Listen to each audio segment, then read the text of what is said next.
Hey guys, welcome back to TechMan. Today, let me show you how to set Google Maps for trucks. If you're trying to use Google Maps for trucks, here's the deal. Google Maps doesn't have an official truck mode.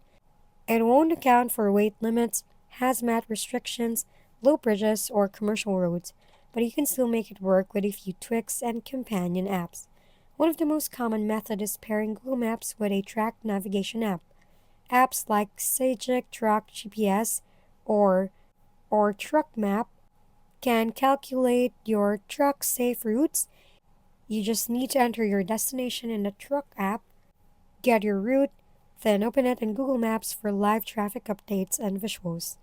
This way, you get the accuracy of maps without risking restricted roads. Another trick is using Google Maps route options. Tap the directions, go to the three dot menu, choose to avoid tolls, highways, or ferries. It's not perfect, but it helps steer clear of potentially dangerous areas. Finally, consider low bridge alert apps.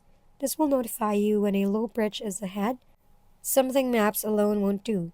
Essentially, Google Maps works best alongside a proper truck GPS for safe, accurate routing. If we've been helpful, kindly give us a thumbs up and don't forget to hit the subscribe and bell button for more contents. For any questions and suggestions, comment down below.